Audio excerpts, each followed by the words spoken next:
오늘은 지난 시간에 하던 5장 핵시어 올림 모형을 마무리하겠습니다. 무역에 따른 이제 소득 분배에 대한 이야기를 했고, 지난 시간에 이제 무역에 대해서 이제 비판하는 입장들은 주로 무역 때문에 우리가 가난해진다라는 이야기죠.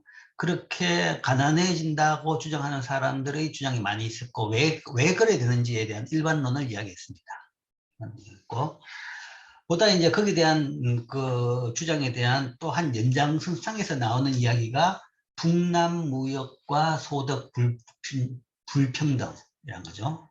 그래서 쉽게 이야기하면 이건 이제 미국 사람들이 소위 미국은 이제 이 북남을 이야기할 때는 북쪽에는 잘 사는 나라들, 남쪽에는 못 사는 나라들, 뭐 이런 개념으로 지금 이렇게 그 상징적으로 이야기를 했습니다. 뭐 그게 왜 그러는지 몰라도 미국에서는 뭐 미국 남쪽 뭐 멕시코나 아니면 남미는 미국보다는 조금 못 살죠. 그런 것도 있고, 유럽도 보면 이제 북유럽과 남유럽은 좀 못 사는 지역이다라고 봅니다. 남유럽은 스페인, 뭐 이탈리아, 그리스 이런 쪽. 거기 비해서 북쪽은 이제 뭐 영국, 독일, 프랑스 이런 거는, 물론 프랑스는 남북을 다 걸쳐 있지만 어쨌든 좀 잘 사는 지역 이렇게 돼 있죠. 근데 그게 이제 그 지형적으로, 그러니까 세계적으로 지구적으로 보면 조금 그런 부분이 있는 것이 추운 지역, 사계절이 뚜렷한 지역에서 경제 발전이 많이 잘 이루어졌고, 그 다음에 적도에 가까운 따뜻한 지역, 그런 지역일수록 오히려 이제 경제 발전이 덜 이루어졌던 면이 있습니다. 그런 면이 있는데, 뭐 경제 성장론에서는 흔히 뭐 필요에 따른 발전, 뭐 그런 식으로도 해석을 하죠. 그러니까 뭐 사계절이 뚜렷하면 뭔가 필요한 게 많게 되니까 뭔가 살기 위해서 열심히 살다 보니까 그게 경제가 빨리 발전한 것이고, 뭐 적도 지방에 가까운 뭐 따뜻한 지방에서는 뭔가 그냥 있어도 아무 문제가 없습니다. 사계절 내내 뭐 옷 하나 가지고 살아도 문제가 없고, 집도 필요 없고, 먹는 것도 널려 있고, 그러니까 상대적으로 사람들이 덜 절실하게 되니까 덜 경제가 발전하지 않느냐, 뭐 그런 해석도 합니다. 그런 차원에서 이제 북남, 그러니까 이제 지구로 본다 그러면 뭐 북남이 구분은 없지만, 주로 우리가 이제 지구 그 북반구에 살고 있으니까 북반구 개념으로는 북쪽이 추운 데고 사계절이 뚜렷한 데고, 남쪽은 이제 따뜻한 데다라는 거죠. 적도 지역과 가깝다. 그래서 저개발국 남쪽에서 온 수입품 때문에 북쪽에 있는 미국 사람들, 우리들이 피해를 본다. 피해를 보고 우리가 더 가난해졌다. 라는 것이 북남 무역에 따른 소득 불평등이 발생했다는 북쪽, 미국의 일부 사람들의 주장입니다. 즉, 지난 40년간 한국, 멕시코, 중국과 같은 국가들은 미국으로 비숙련 노동집약적 재화를 수출했다. 그래서 의류, 신발, 장난감 등 조립제품, 이런 것 때문에 이런 게 뭐 이런 나라들로부터 미국에 들어오면서 미국의 이런 공장들이 다 문을 닫으면서 이런 공장에 일하던 우리가 일자리를 잃었다. 그래서 북남 무역 때문에 우리가 일자리를 잃고 실업자가 되고 가난해졌다라는 것이 이 사람들의 주장입니다. 근데 뭐 한국이나 중국이 남이냐 그러면 그러니까 그걸 따질 수 있는 건 아니라는 거죠. 상징적으로 그렇게 했다라는 거죠. 그 다음에 의류, 신발, 장난감, 조립 제품이 지금 우리나라가 수출하는 건 아니죠. 그 옛날에 하던 거고, 이미 이제는, 물론 이제 이게 우리나라는 70년대 케이스고, 우리나라에서 70년대, 80년대 했는 것이고, 그 다음에 중국이 얼마 전까지 했는 것이고, 이제는 중국도 점점점 이런 것에서 벗어나기 시작했습니다. 뭐 멕시코도 뭐 그런 셈이죠. 요즘에는 이제 이런 걸 주로 수출하는 나라가 아마 베트남, 인도네시아, 뭐 아니면 방글라데시, 뭐 그런 나라, 인도 이런 나라들일 겁니다. 이런 나라들. 어쨌든 경공업 제품 수출이 들어오면서 미국에 있는 경공업 제품 생산 공장들의 일자리가 없어졌다. 그래서 소득 불평등이 발생했다. 동시에 비숙련 근로자들의 임금은 숙련 근로자들의 임금에 비해서 느리게 올랐기 때문에 미국에서 소득 불평등은 증가해왔다. 이렇게 돼가지고 이런 일자리가 없어지니까 이런 데서의 일자리, 일하던 사람들은 비숙련 근로자죠. 근로자들의 임금은 거기 비해 가지고 숙련 근로자들의 임금, 숙련 근로자라는 것은 기술이 많이 가지고 있는 사람들이죠. 그런 사람들의 임금은 굉장히 빠른 속도로 오르더라.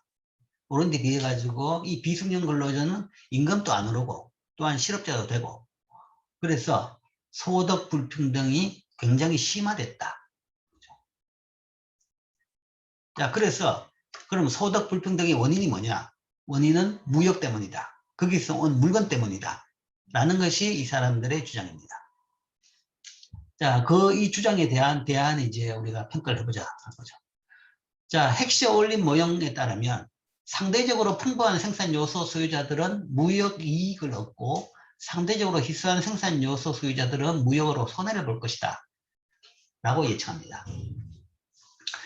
그러니까 여기서는 이제 생산 요소를 두 개로 볼 때 자본 노동이 아니라 노동 내에서 숙련 노동과 그 다음에 비숙련 노동으로 나눠서 봅시다.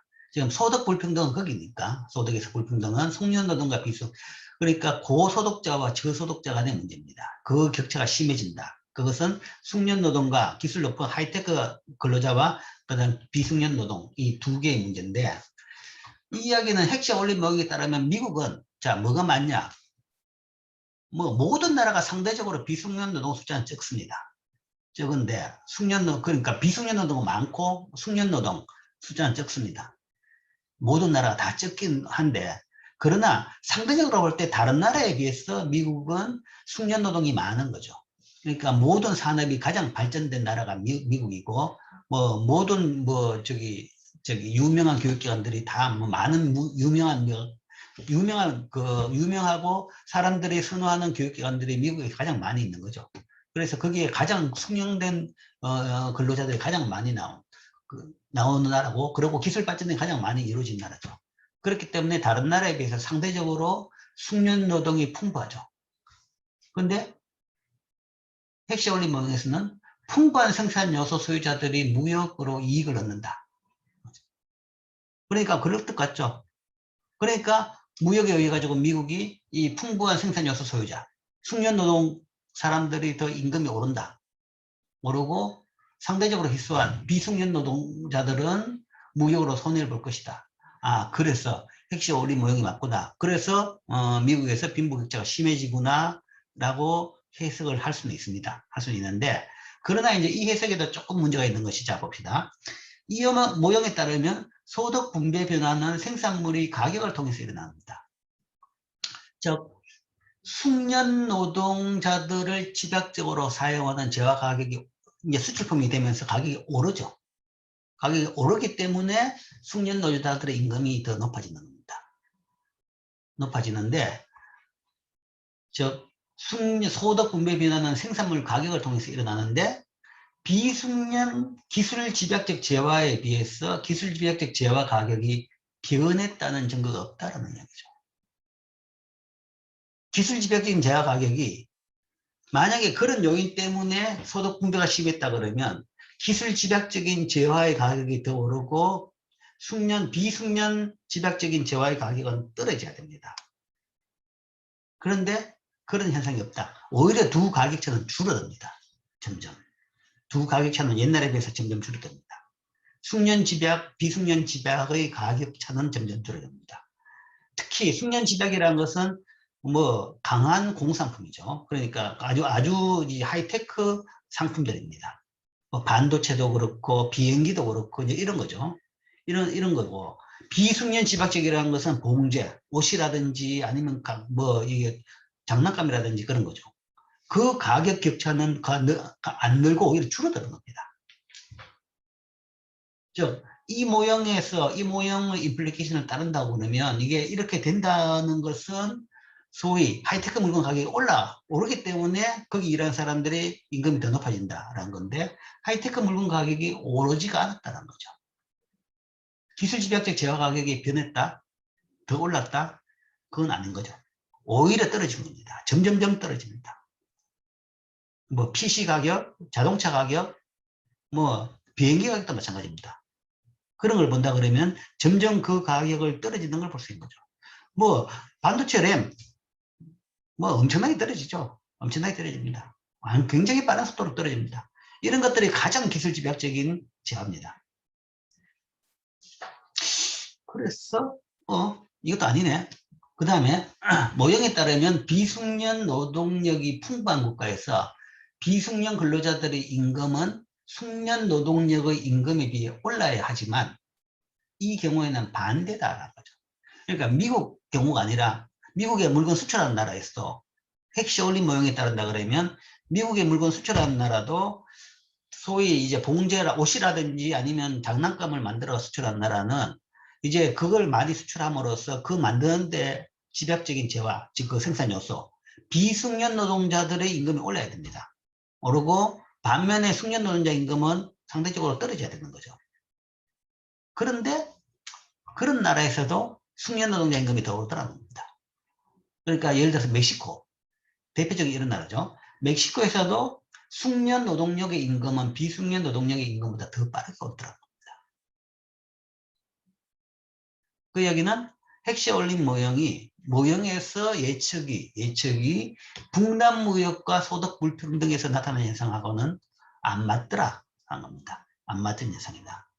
물론 이제 이 핵시올린 모형의 실증적인 연구에 대해 가지고는 이게 좀 문제입니다. 이 예측을 지지하는 실적 연구가 거의 없습니다. 이제 뒤에 이제 마지막 부분에 실적 연구에 대해서 볼 겁니다만은 왜 그래 되는지까지도 설명을 합니다. 하지만 실제 이제 여기에서도 그렇다라는 거죠. 북남무역에 따른 소득 불평등 현상을 설명할 때도 핵시올린 모형에서 임플리케이션대로는 안 되더라는 거죠. 그대로 됐다 그러면 이게 북남무역의 이 소득 불평등의 원인이구나라고 할 수 있겠지만 실제적으로 각 나라에서 구체적으로 세부적으로 나타난 데이터 아니면 변화를 본다 그러면 그런 현상이 안 나타나더라. 모형이 정확히 옳다 그래도 모형이 옳고 그 다음에 그 모형대로 그런 현상이 발생했다 그래도 무역은 미국 경제에서 아주 비중이 적습니다. 우리나라는 이제 무역이 절대적이죠. 우리나라는 생산품의 절반을 수출합니다. 그래서 세계적으로 무역 비중이 가장 높은 나라인데 미국은 전체 수출품에서 무역이 차지하는 비중은 굉장히 적어요. 옛날에 비해서 늘 커졌지만 그러나 여전히 적다라는 거죠. 그래서 미국의 제화 가격과 임금에 주는 효과는 무역이 그러니까 미국의 물건 가격, 임금에 주는 효과는 굉장히 적더라. 그래서 무역 가지고 그 이야기를 하는 것은 좀 무리다. 자,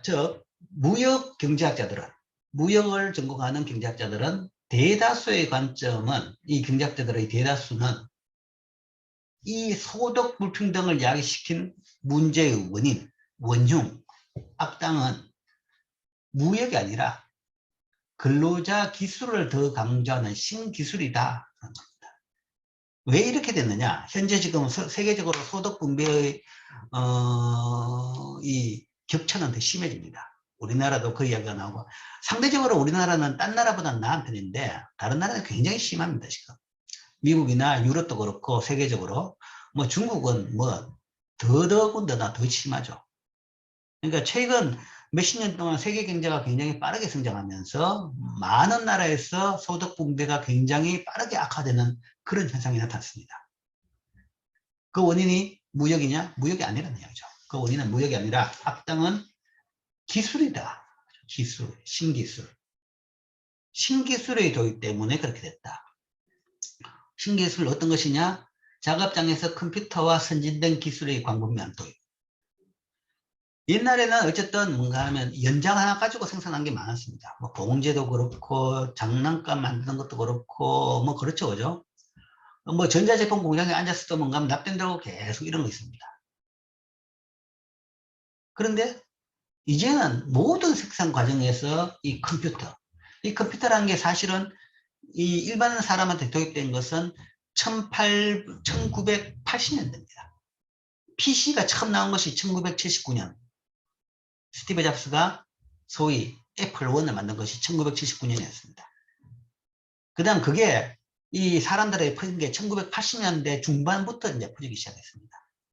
80년대 중반 후반부터 이제 PC가 물론 그 전에 뭔가 메인프레임업, 애니과학 같은 그런 게 있었죠. 그거는 뭐 기술용으로 뭔가 하면 과학적 목적으로 뭔가 하면 이 뭐 연구소에서 한 개씩 만들어 본 그런 것들이 있었고, 실제적으로 사용된 건 아니고, 일반적으로 사용된 건 아니고, 80년대 이후부터 처음 이제 생산 현장, 그 다음에 일반 사람한테 이제 접근된 것이 PC다라는 거죠.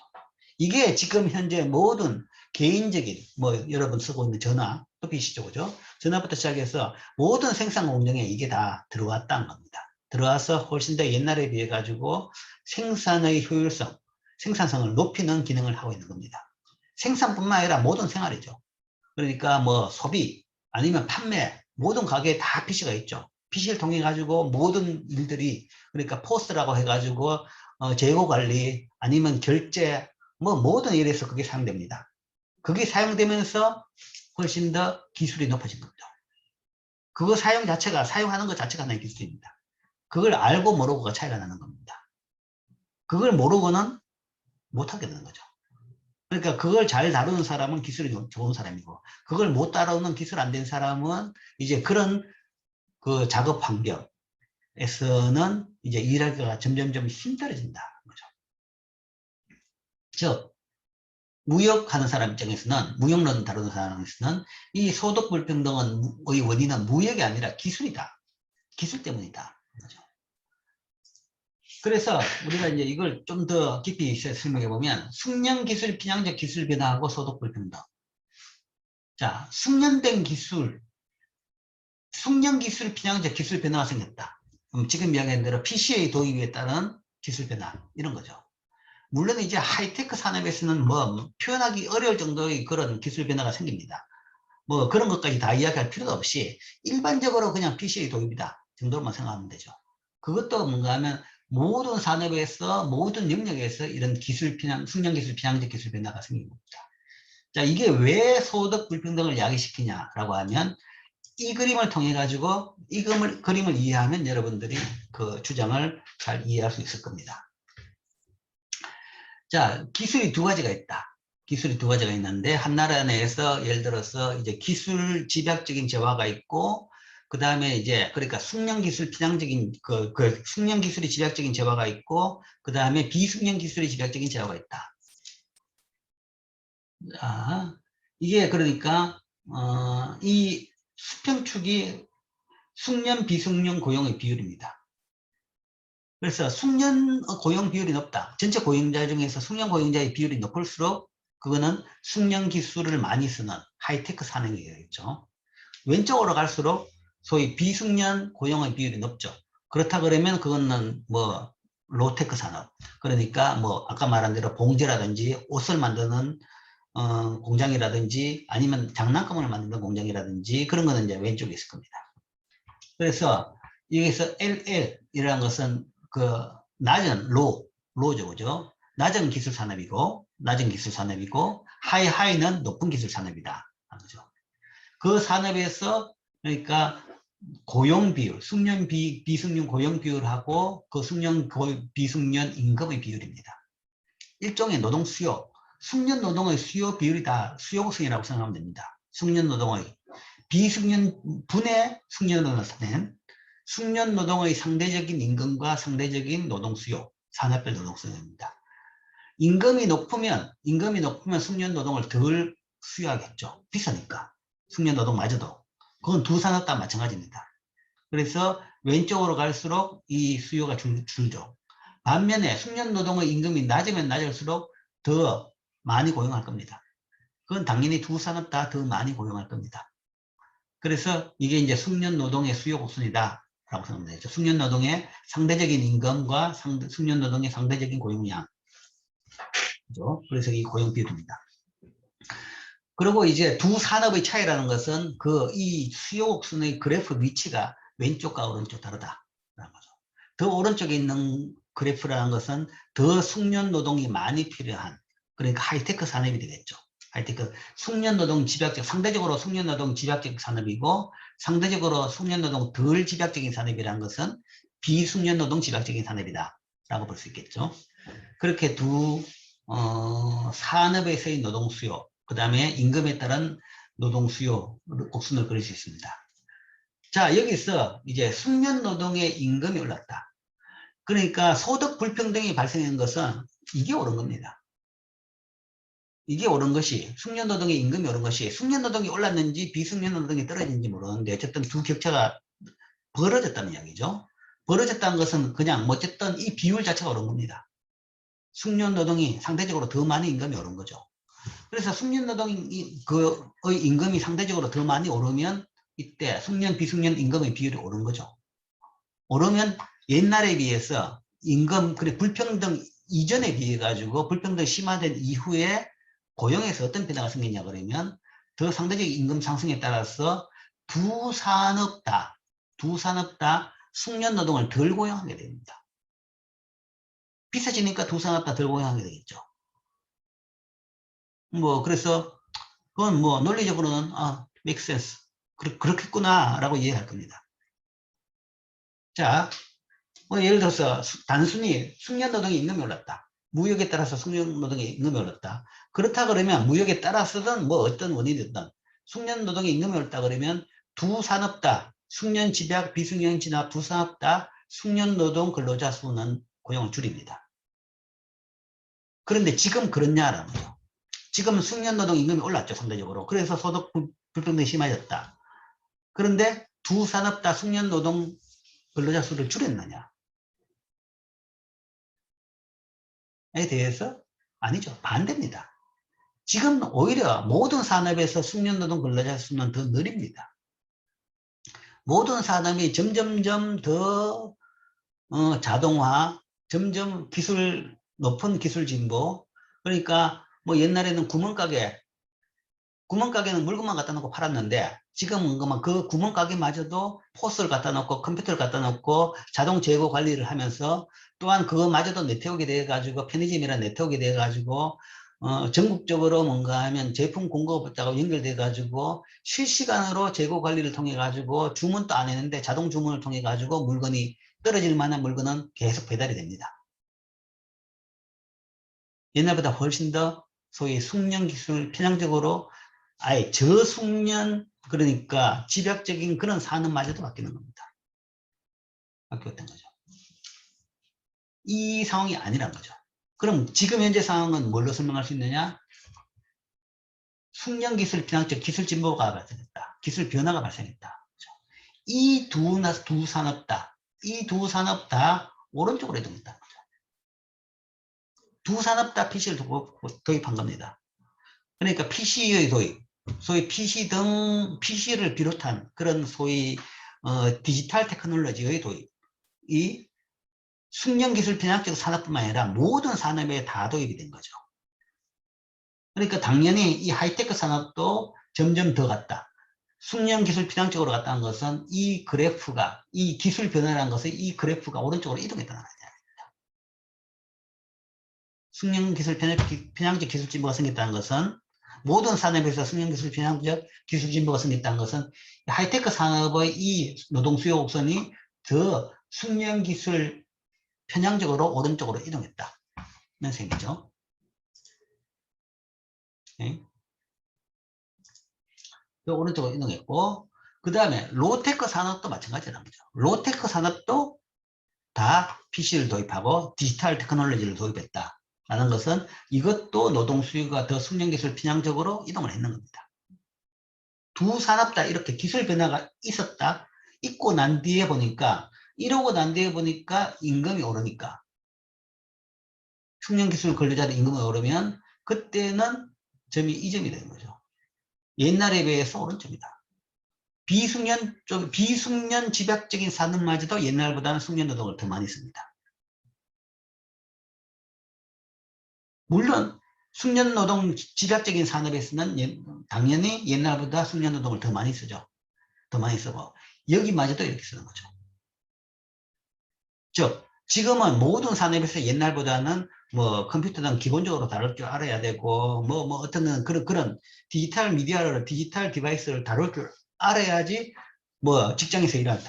기본적으로 옛날에는 컴퓨터를 다룰 줄 알아야지 회사에 취직을 하더라도 문서를 작성하고 그 다음에 거기다가 기한서를 만들어내고 일을 했다는 것이 대부분 사무실 일을 하는 것은 컴퓨터 일입니다. 컴퓨터를 통해 가지고 그 결과를 만들어 가지고 내는 거죠. 최종적으로 뭔가 하면 그걸 이제는 프린터도 안 하고 그냥 인터넷으로 그냥 돌리는 겁니다. 그런 것들이 옛날보다는 훨씬 더 숙련 기술자가 된 거죠. 그런 사람들을 점점 더 많이 쓴 겁니다.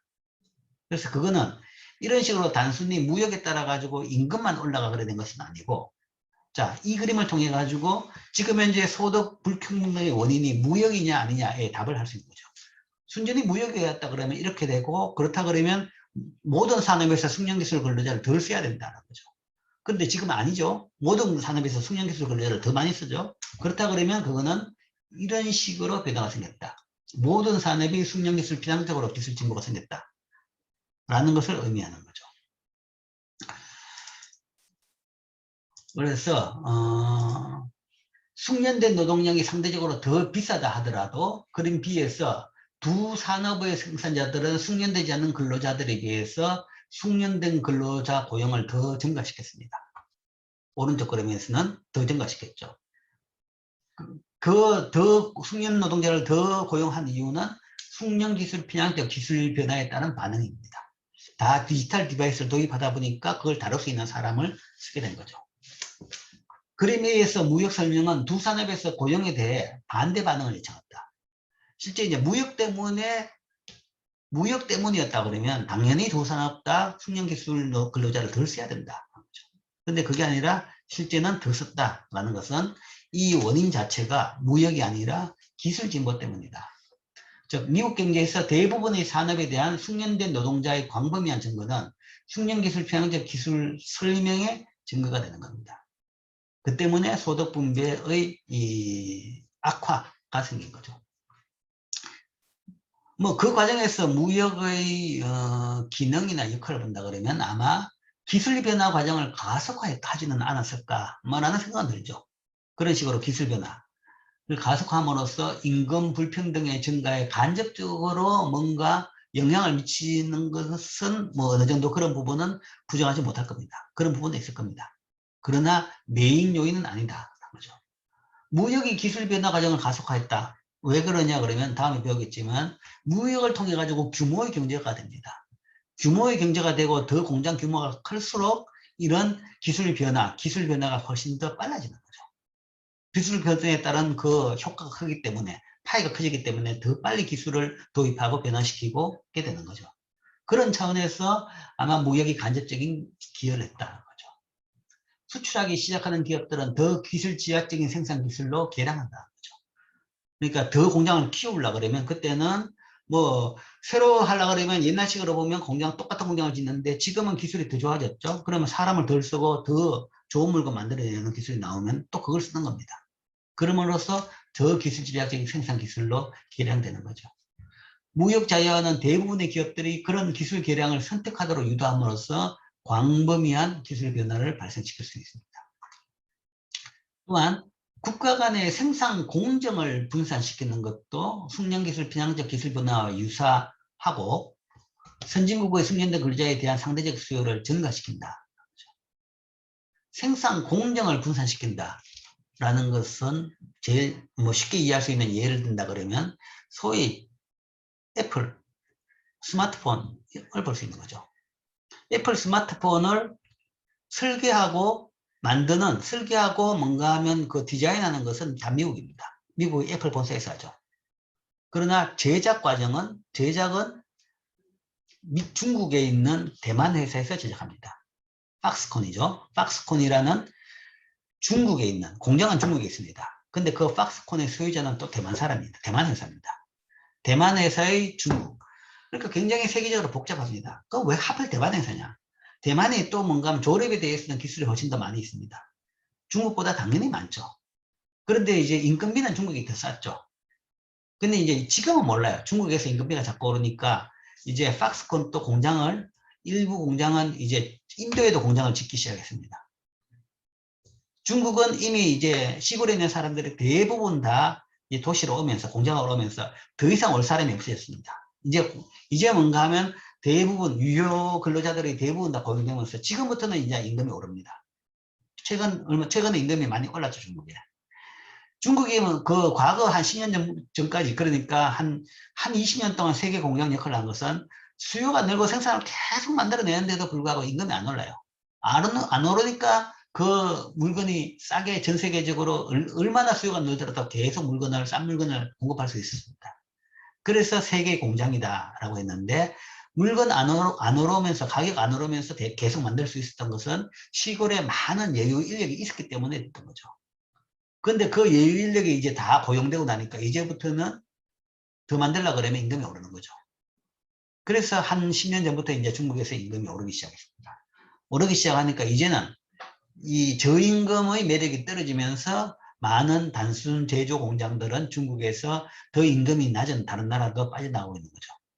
뭐 베트남, 인도네시아, 인도, 방글라데시 이런 나라들로 지금 빠져나가고 있는 거죠. 그게 이제 생산 공정의 분산입니다. 그러니까 미국과 그 다음에 뭐 예를 들어서 공장을 이야기한다 그러면 중국하고 두 나라의 애플의 스마트폰은 소위 생산 공정이 분산되어 있죠. 디자인, 설계 그런 것은 미국이고 그 다음에 실제 뭔가 하면 조립은 중국이다라는 거죠. 부품은 또 한국에서 만든다. 뭐 이런 식으로 지금 분산되어 있는 겁니다. 그러면 실제적으로 이제 비숙련 노동은 생산 과정, 조립 과정이 필요한데 미국에서는 그건 필요 없고 애플은 설계 디자인에 필요한 고숙련 근로자만 필요하게 된 거죠. 그래서 숙련 근로자에 대한 상대적인 수요가 더 늘어난 겁니다. 그래서 뭐 굳이 이야기한다 그러면 이 생산 공정의 분산, 그러니까 제조 공장과 그 다음에 뭐 이 설계 디자인의 이 분리, 이런 것들이 오히려 뭔가 미국에서 이 숙련 근로자들의 수요를 더 높이면서 상대적으로 비숙련 근로자의 수요는 더 줄이면서 두 근로자 간의 임금 격차를 더 높이는 요인이다. 뭐 그 정도로는 볼 수 있습니다. 결국 무역 때문은 아니다라는 거죠. 무역 때문은 아니고 기술 때문이다. 기술 또는 생산 공정의 분산, 그것이 이런 소득 불평등의 원인이다라고 볼 수 있습니다.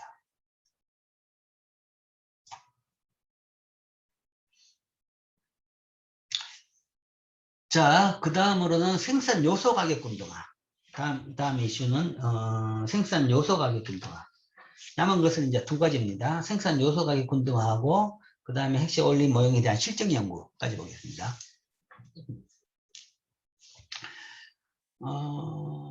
실제 이제 앞에 핵시 올림 모형에 따르면 양국에서 생산 요소 가격은 상대적 가격이지만 같아집니다. 즉 무역이 이루어지면 두 물건 가격이 같죠. 물건 가격은 뭐 세계적으로 거래된 가격이 생긴다 그러면, 자 여기죠. 그 그림을 본다 그러면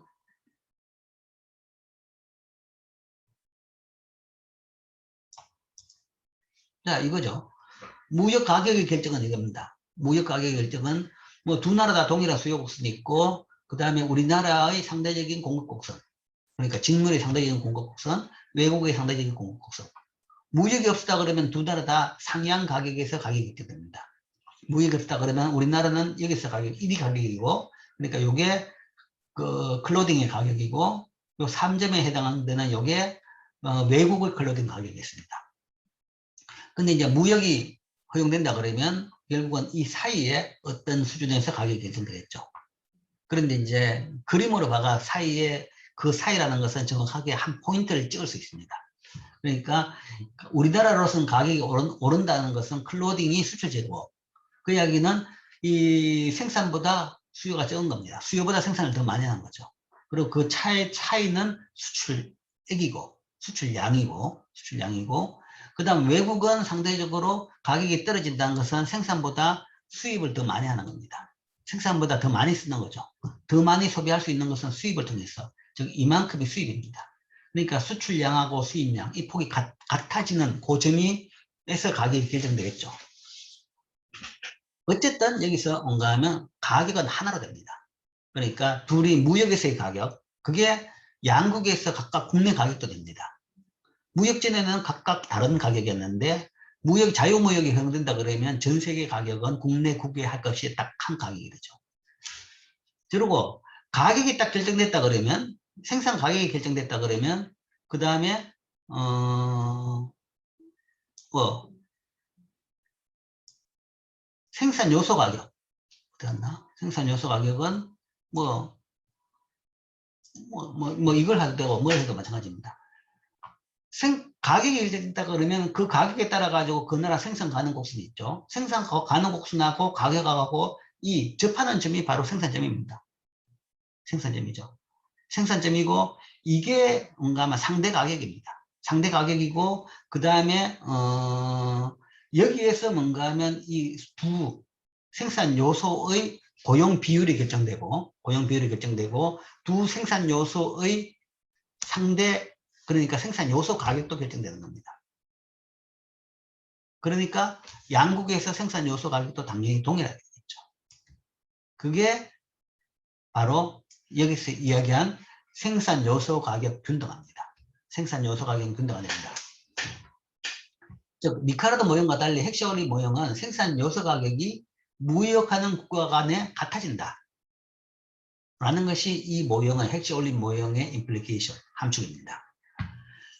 자유무역은 생산물의 상대 가격을 같게 만들고 생산물 가격과 생산 요소 가격의 연결로 인해서 연결은 아까 말한 대로 생산물 가격이 결정되면 그게 생산 그 가능성 곡선에 들어가 가지고 생산 요소 가격도 같게 만들죠.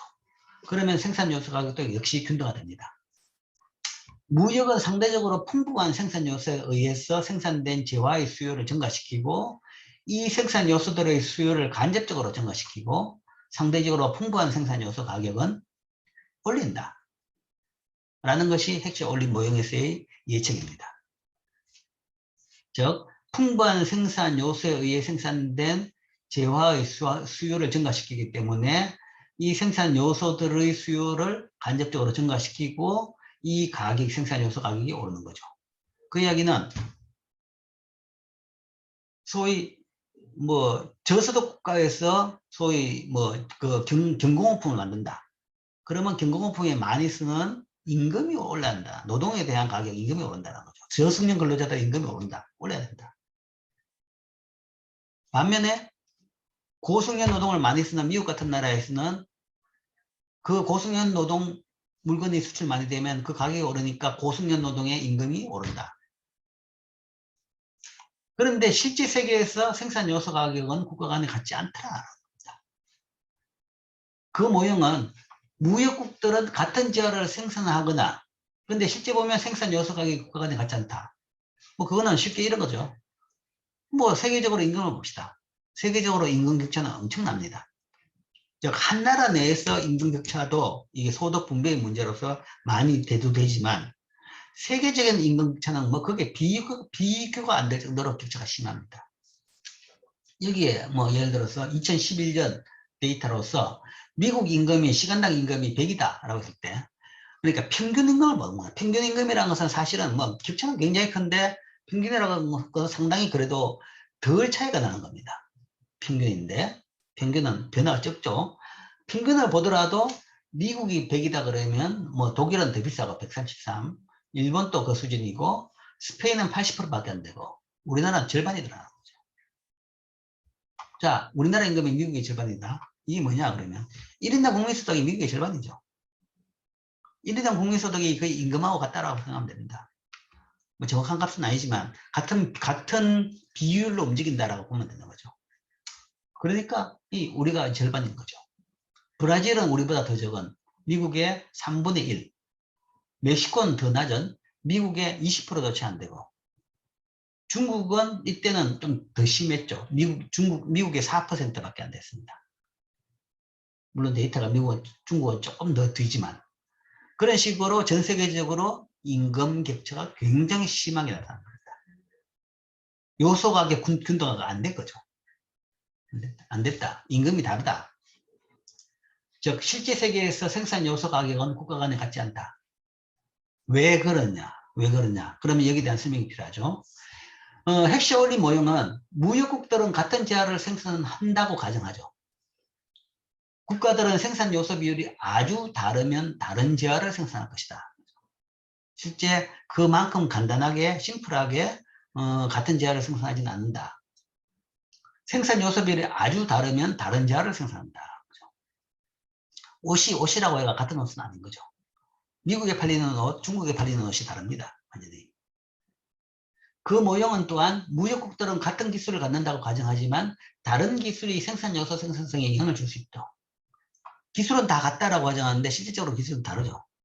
그 기술 차이 때문에 생산의 차이가 나는 겁니다. 그렇기 때문에 생산 요소에 지불된 임금, 임대료 비율에도 영향을 주는 겁니다. 뭐 인력도, 노동도 다릅니다. 사람이 다른 거죠. 사람의 채화된 휴먼 캐피탈이 다른 거죠. 다르기 때문에 이제 그 임금 차이가 난다라는 설명을 많이 하는 거죠. 그런 것 때문에 사실은 이런 헥시어 올린 모형에서 이야기한 정도로 이렇게 단순하게 임금이 같아지지 않습니다. 그래서 이런 현상이 발생했다는 거죠. 자, 그렇다 그러면 이 모형은 또한 생산물 가격의 균등화를 방해하고 따라서 또 이제 생산 요소 가격이 균등화 안 되는 이유 중 하나는 뭐 기술 문제, 뭐 그것도 있고 그다음 보존 자원 때문에 완전히 생산량이 다르고 생산 방법이 다르고 생산 물건이 달라진다. 뭐 그런 부분도 있고 그 다음에 또 들 수 있는 것은 무역 장벽과 수송비입니다. 무역 장벽과 수송비. 생산 요소 가격 균등화를 방해하는 무역 장벽과 수송비. 그 모형은 그러니까 장기적 결과. 그러니까 헥시오리 모형은 장기적으로 이런 무역 장벽도 없어지고 수송비도 거의 뭐 별 의미가 없을 정도로 낮아진다는 거죠. 그런 경우에 대한 예측입니다. 예측인데 경제가 무역을 자유화한 후에 생산 요소들이 풍부한 생산 요소를 집약적으로 사용한 산업으로 빠르게 이동하지 않을 수도 있다. 그 모형은 이제 장기적인 결과인데 실제 이제 무역이 되면 뭐 이쪽 가격은 오르고 이쪽은 떨어지고 그래가지고 근로자들이 뭔가 이 산업에서 저 산업으로 이동한다 라고 이야기했는데 그 이동이 또한 그렇게 빠르지 않을 수가 있다는 거죠. 실제 이론에서 이야기하는 그림으로 그리는 것 같이 그렇게 실제적으로 사람의 이동은 굉장히 시간이 걸리는 거다.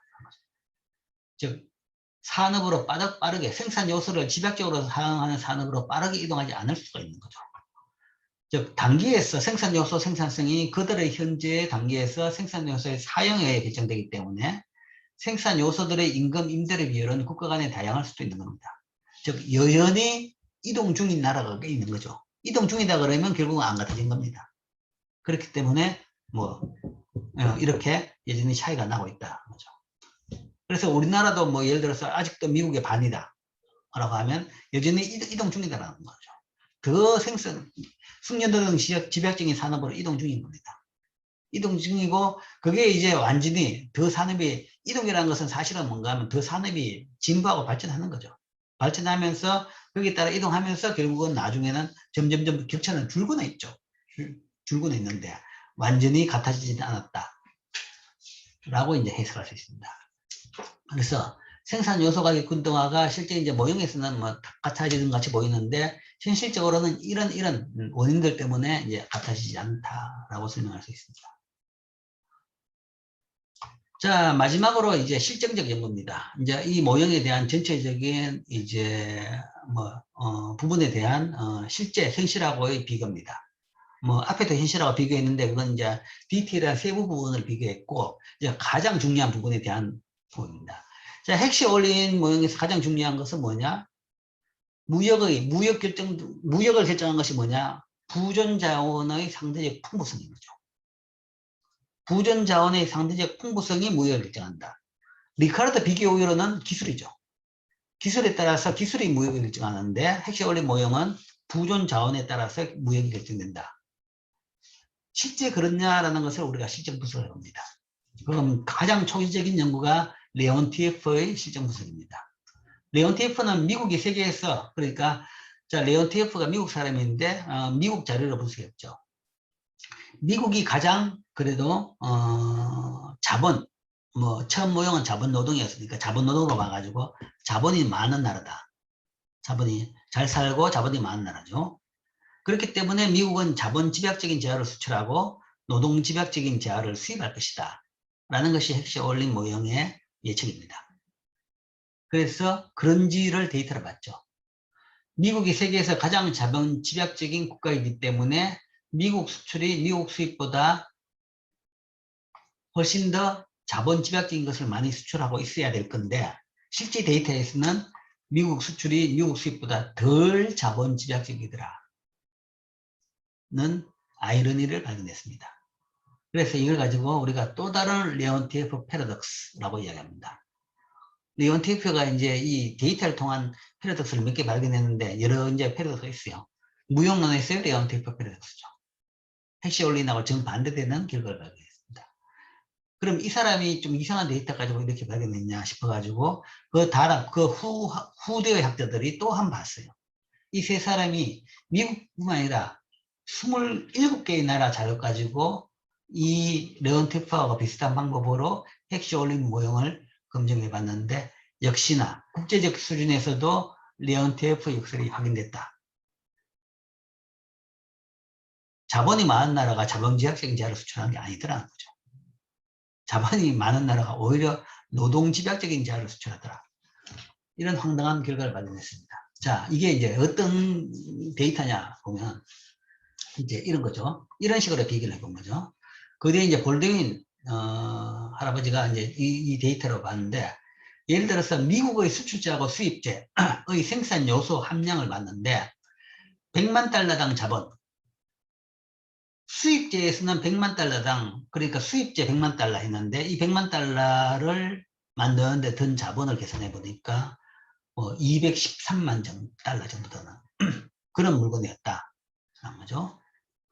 총량으로 평균적으로 미국 평균 수입품의 100만 달러당 그걸 만들기 위해서 든 자본이 213만 달러인데 미국의 평균 수출품 중에서 수출품들 100만 달러 중에서 이걸 만들기 위해서 든 자본량을 보니까 187만 달러였다.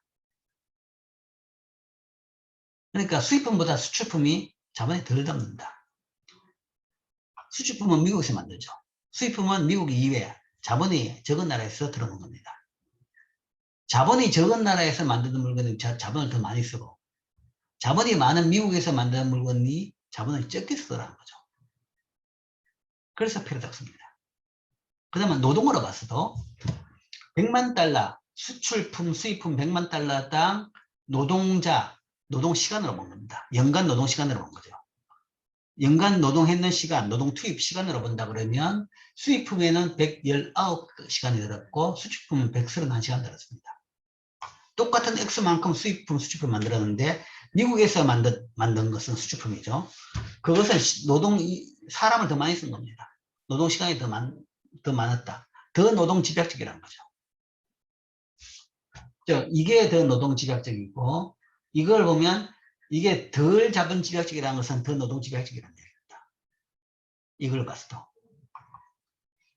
자본노동 비율도 보면 근로자당, 노동자 1인당 달러로 봐가지고 이 물건들의 자본노동 비율은 근로자 1인당 자본이 18,000불 정도 그런 것이고 그러니까 수입품들은 그렇게 들은 물건들입니다. 물건들이고 미국에 수출하는 것은 14,000불밖에 안 되는 거죠. 그 이야기는 이 세 개가 다 소위 이게 레온티에프 패러독스를 의미하는 겁니다. 즉 핵시올린하고 정반대되는 결과가 나오죠.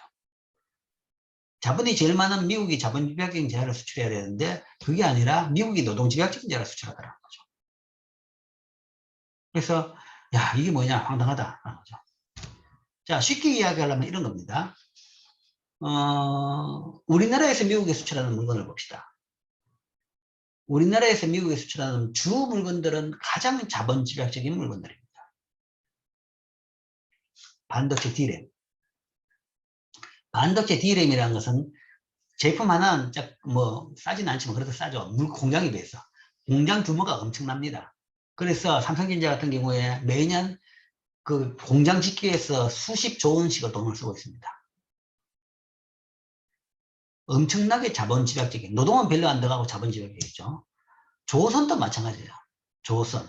우리나라에서 미국에 수출하는 많은 물건들은 대부분 미국 생산품보다 훨씬 더, 메이드 인 USA보다 훨씬 더 자본집약적인 자가 나왔습니다.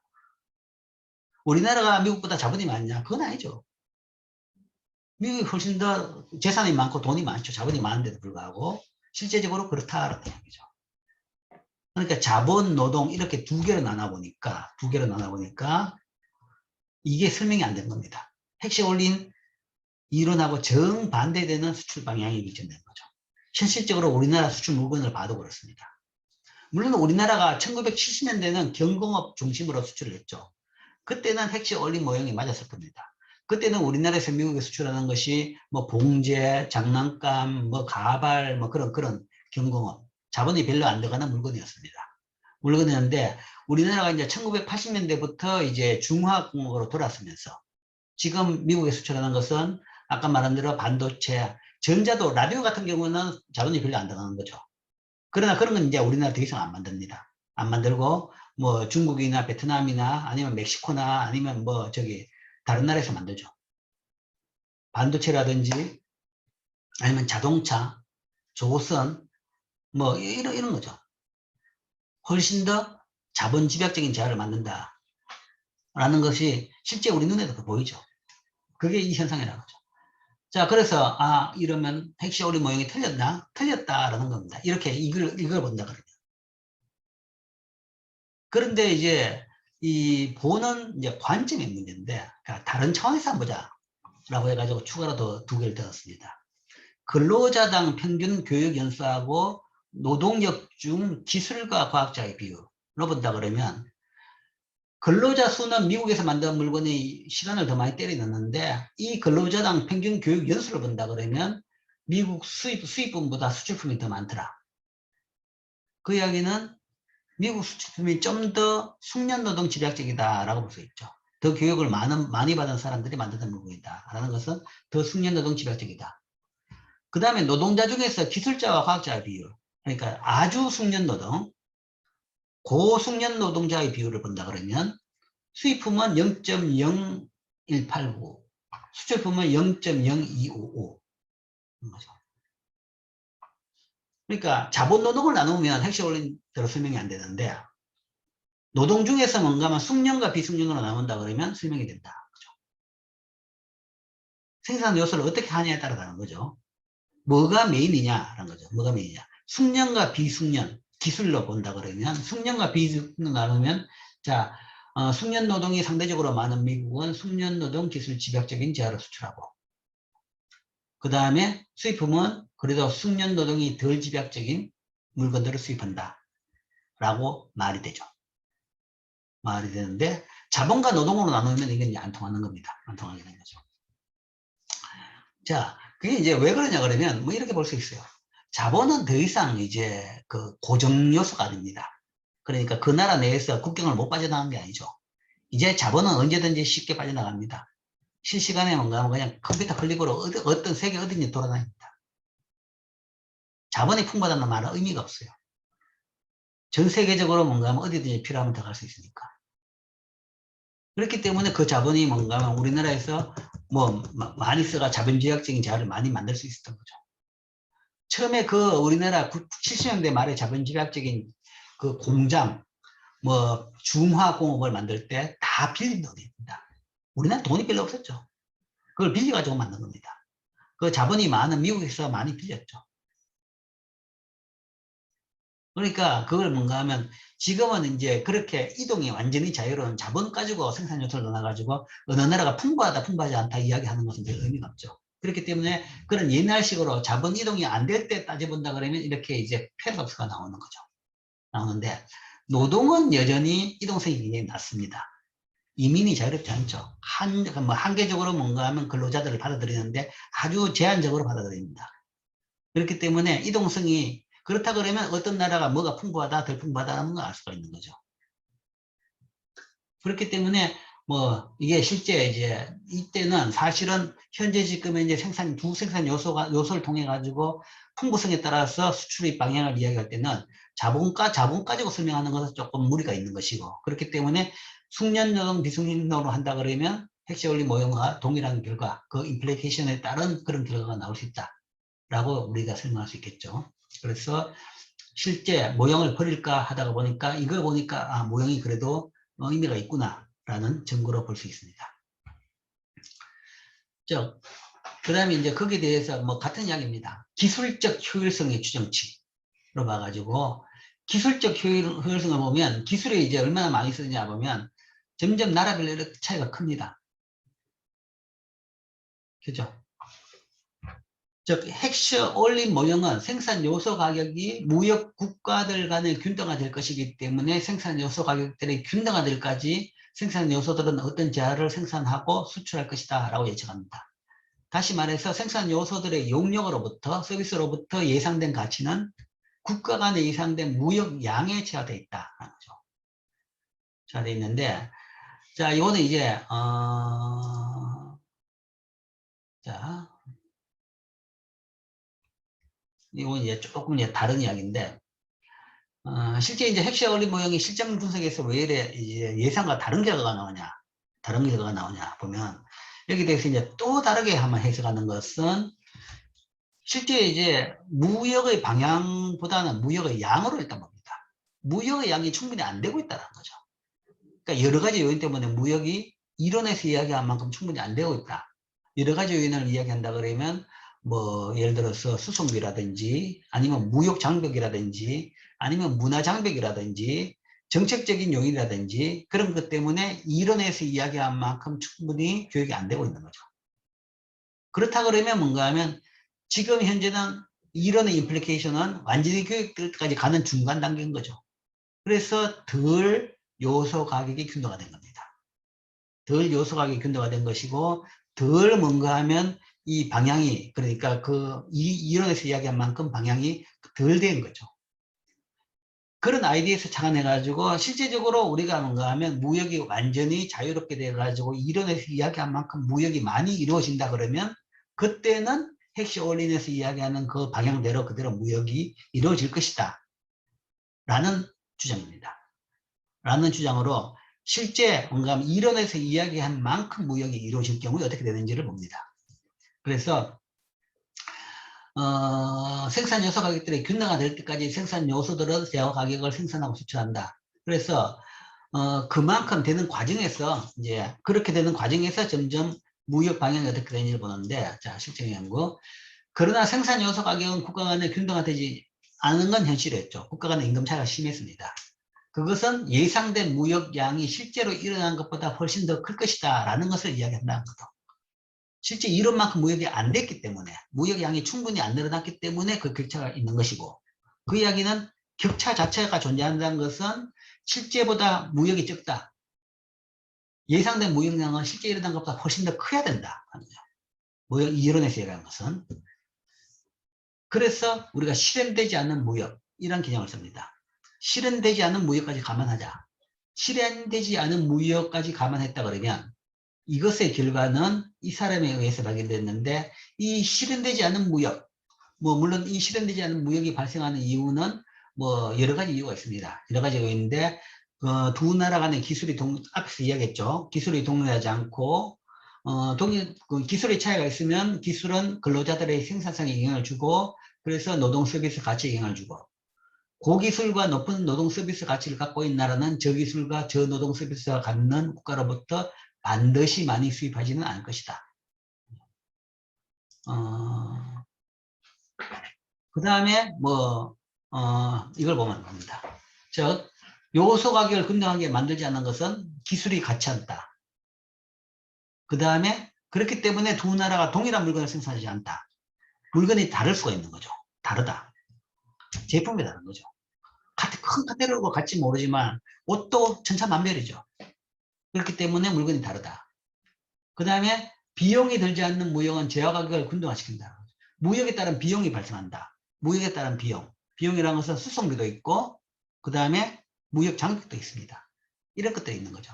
이런 것들 때문에 요소 가격이 아니면 핵심 어린 모형에서의 그런 임플리케이션이 성립하지 않는다. 성립하지 않는 데이터 결과가 나온다. 라는 건데 그렇기 때문에 이런 것들이 뭔가 하면 이 가정을 만족시킴에 따라 가지고 어떻게 달라지는지를 추정을 해본 겁니다.